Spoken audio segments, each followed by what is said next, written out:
Swastiastu, perkenalkan sebelumnya nama saya Amanda Putrafianti dengan 3 digit NIM terakhir 144.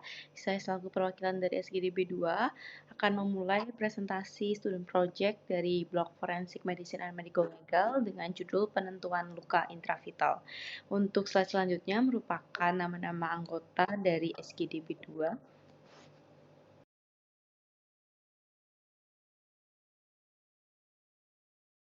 Baik, untuk memulai presentasi, saya akan mulai memaparkan dari latar belakang. Untuk latar belakangnya sendiri dalam ilmu kedokteran forensik, suatu hal yang paling penting untuk dilakukan itu menentukan usia luka, kayak kapan luka itu terjadi saat korban masih hidup atau saat postmortem atau saat korban sudah meninggal. Untuk itu di sini perlu untuk menilai dari tanda-tanda vitalitas luka atau luka intravital itu mudahnya disebut sebagai luka yang terjadi saat korban masih hidup. Luka intravital menunjukkan adanya respon biologis tubuh terhadap trauma seperti pendarahan aktif, inflamasi, atau proses koagulasi yang hanya dapat terjadi ketika sistem vaskularisasi darah dan metabolisme tubuh masih bekerja. Pemeriksaan makroskopis, mikroskopis, dan juga analisis laboratorium telah banyak digunakan untuk membedakan antara luka itu terjadi intravital ataupun luka postmortem. Pemahaman komprehensif mengenai hal ini merupakan salah satu kompetensi dasar yang penting bagi mahasiswa kedokteran agar nantinya mampu memberikan interpretasi forensik yang tepat dan juga objektif. Berdasarkan urgensi tersebut, maka dapat dirumuskan beberapa rumusan masalah. Yang pertama ada apa definisi luka intravital dalam konteks kedokteran forensik. Yang kedua ada bagaimana metode yang digunakan dalam menentukan tanda intravital luka. Yang ketiga adalah bagaimana karakteristik luka intravital pada berbagai jenis trauma. Dan yang terakhir adalah bagaimana implikasi penentuan luka intravital terhadap praktik forensik. Perkenalkan, nama saya Hana Levina Wijaya dengan 3 digit NIM terakhir 168. Di sini saya akan menjelaskan 2.1 definisi luka intravital. Luka intravital merujuk pada cedera yang terjadi saat individu masih hidup dan menunjukkan reaksi biologis khas seperti perdarahan, infiltrasi sel, inflamasi, dan tanda-tanda awal penyembuhan yang membantu menentukan apakah luka terjadi antemortem. Respon ini penting untuk menegaskan bahwa suatu cedera terjadi dalam keadaan hidup, dan kumpulan reaksi yang muncul sebelum kematian tersebut disebut sebagai vitalitas, yaitu konsep yang membantu menentukan apakah seseorang masih hidup saat mengalami trauma, serta memperkirakan waktu terjadinya cedera relatif terhadap kematian. Penilaian vitalitas luka dapat dilakukan melalui pendekatan morfologi, sitologi, maupun metode biologi molekuler, dan berbagai biomarker yang terkait dengan reaksi vital dilaporkan mampu meningkatkan ketepatan penilaian usia dari luka. Penentuan usia dan vitalitas luka kulit, baik pada orang hidup maupun pada jenazah, merupakan bagian penting dalam pemeriksaan forensik. Meskipun begitu, evaluasi imunohistokimia untuk menilai usia luka dan mendeteksi reaksi vital seringkali sulit dilakukan karena adanya reaksi supravital serta perubahan morfologis kecil yang muncul segera setelah terjadinya cedera. Luka yang terbentuk ketika seseorang masih hidup akan menunjukkan reaksi vital yang tidak muncul pada luka setelah kematian, sehingga keberadaan reaksi tersebut dapat dijadikan dasar untuk memastikan bahwa cedera bersifat antemortem. Reaksi vital berkembang mengikuti pola waktu yang konsisten sehingga dapat dimanfaatkan untuk mengelompokkan tahap penyembuhan luka secara lebih tepat. Sekian dari saya, terima kasih. Baik, selamat pagi. Sebelum memperkenalkan, nama saya Gladys Quina dengan 3 digit akhir 116. Saya akan melanjutkan pada bagian pemeriksaan makroskopis, di mana pemeriksaan makroskopis sendiri untuk menilai luka secara visual tanpa pembesaran. Dan juga yang akan diamati yaitu bentuk, ukuran, warna, kedalaman, arah, pola tepi, memar, dan inflamasi jika ada. Nah, untuk pemeriksaan makroskopi sendiri, tanda seperti perdarahan aktif dan vital retraction itu mengarah pada luka intravital. Dan juga dalam menentukan mekanisme luka seperti tumpul, tajam, panas, listrik, kimia, senjata api dapat dilakukan dengan pemeriksaan makroskopis ini. Kemudian temuan makroskopis ini dikonfirmasi dengan pemeriksaan mikrolab atau mikroskopis yang akan dijelaskan oleh teman saya setelah ini. Terima kasih.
Baik, terima kasih atas kesempatannya. Perkenalkan saya Taya Fadila Putri dengan 3 digit NIM terakhir 028. Saya akan memaparkan pemeriksaan laboratorium. Pemeriksaan laboratorium merupakan metode objektif yang penting dalam menentukan apakah suatu luka terjadi saat korban masih hidup atau intravital atau setelah kematian atau postmortem. Salah satu metode laboratorium yang paling banyak digunakan adalah pemeriksaan histopatologi. Pada pemeriksaan histopatologi, pada luka intravital akan ditemukan tanda-tanda reaksi vital berupa infiltrasi sel-sel inflamasi seperti neutrofil dan makrofag, ekstravasasi eritrosis yang jelas, serta tanda-tanda hemostasis aktif. Sebaliknya, pada luka postmortem, tidak akan ditemukan respon inflamasi dan perdarahan yang terjadi bersifat pasif tanpa adanya retraksi pembuluh darah. Pemeriksaan histopatologi menggunakan pewarnaan hematoksilin eosin dapat menunjukkan perubahan struktural jaringan yang khas untuk luka intravital, termasuk disrupsi arsitektur jaringan yang disertai dengan respon seluler aktif. Selanjutnya, teknik imunohistokimia. Teknik imunohistokimia ini metode yang lebih sensitif dan spesifik, menggunakan marker CD15 untuk mendeteksi neutrofil, CD868 untuk makrofag, dan tryptase untuk sel emas. Dapat memberikan informasi yang lebih akurat tentang timing dan vitalitas luka. Marker-marker ini membantu mengidentifikasi respon inflamasi akut yang hanya terjadi pada luka intravital, bahkan pada luka yang terjadi beberapa menit sebelum kematian.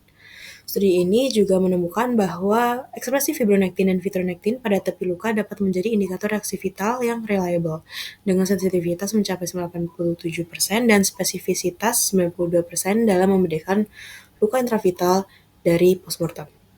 Lalu selanjutnya itu pemeriksaan biokimia.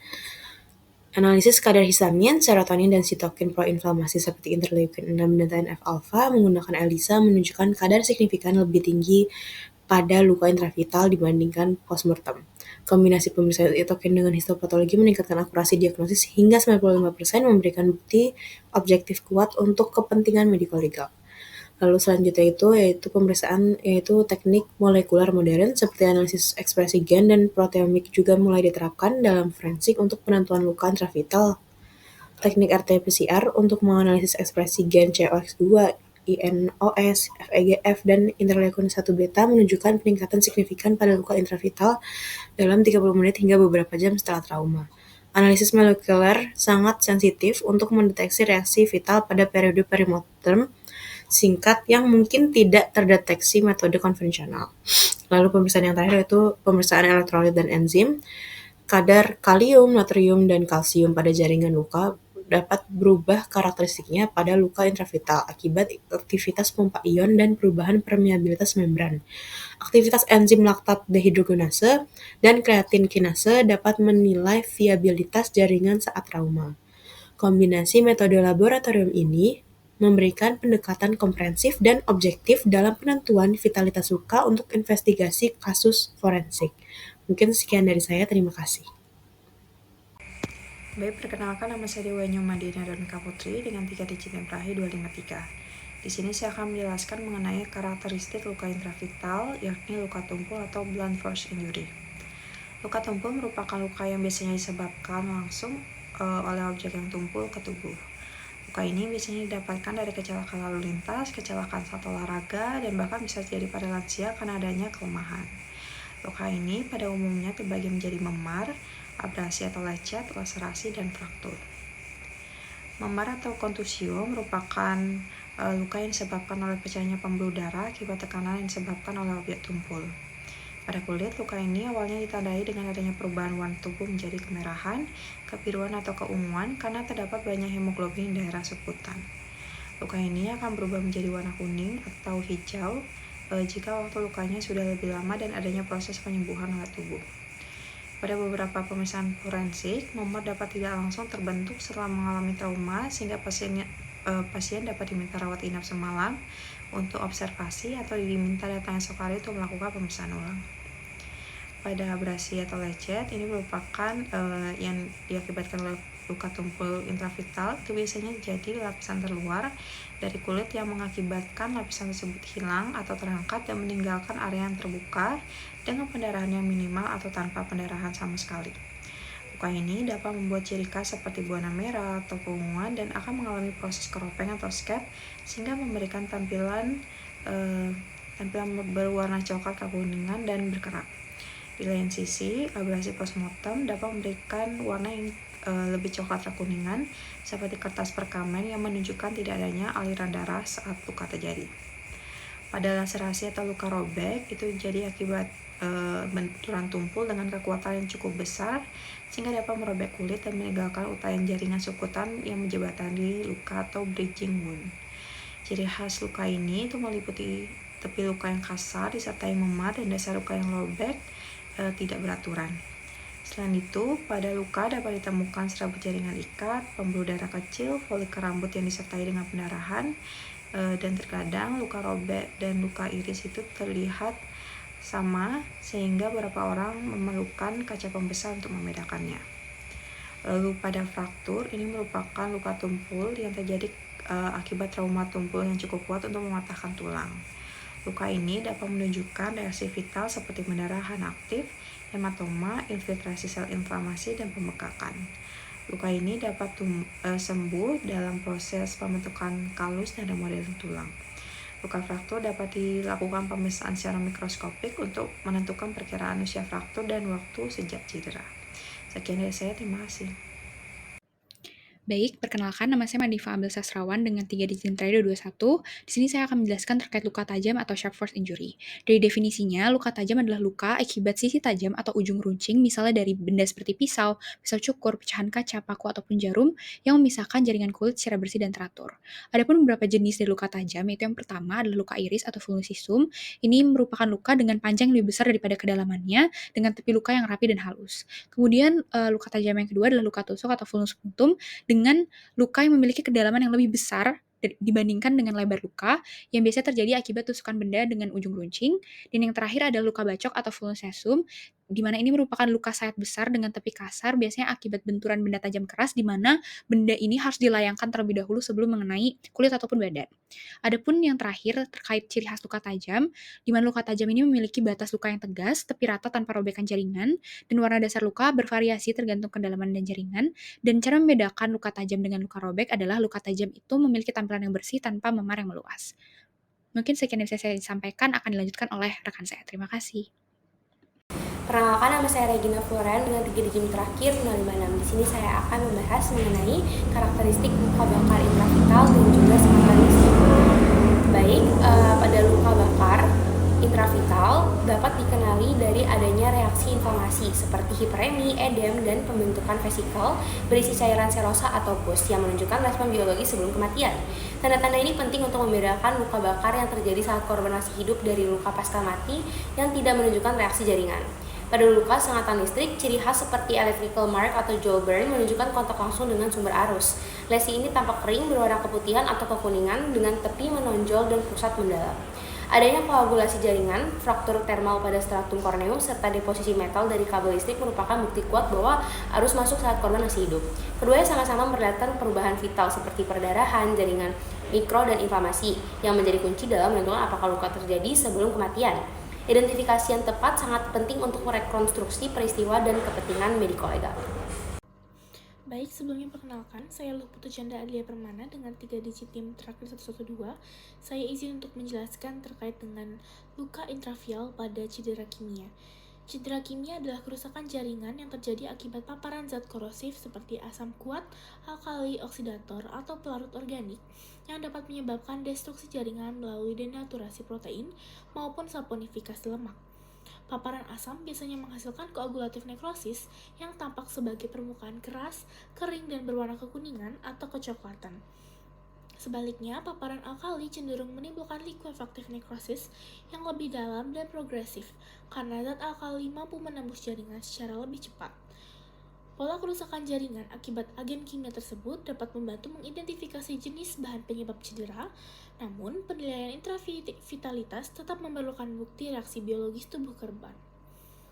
Karakteristik luka intravial pada cedera kimia ditandai oleh adanya reaksi inflamasi berupa eritema, edema, eksudasi, dan pendarahan superficial yang muncul ketika sirkulasi masih berlangsung. Infiltrasi neutrofil pada tepi luka merupakan salah satu indikator histopatologis yang menunjukkan bahwa cedera terjadi saat korban masih hidup. Pola luka intravial umumnya tampak tidak teratur dan dapat menunjukkan percikan atau aliran bahan kimia yang mengikuti gerakan refleks tubuh korban saat menghindari dari paparan. Pada paparan postmortem, tidak ditemukan reaksi inflamasi maupun pendarahan aktif karena tidak adanya respon vaskular setelah kematian.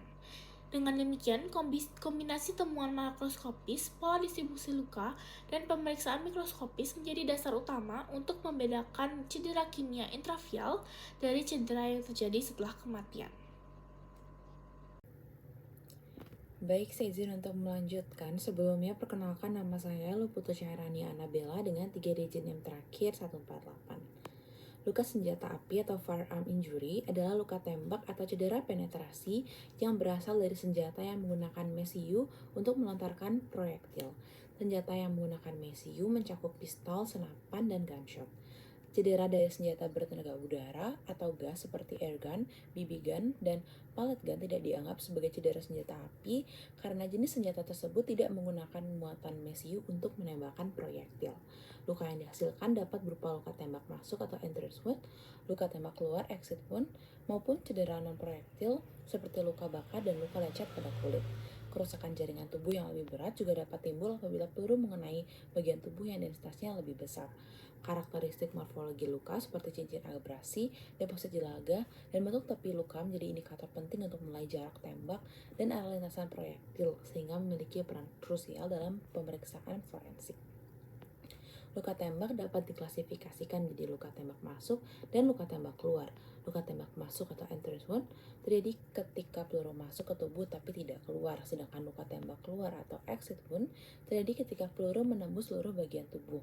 Jarak tembak atau jarak antara moncong senjata dan korban dapat dibagi menjadi 4 kategori umum, yaitu luka tembak tempel atau contact wound, luka tembak jarak dekat atau near contact wound, luka tembak jarak dekat intermediate range wound, dan luka tembak jarak jauh atau long range wound.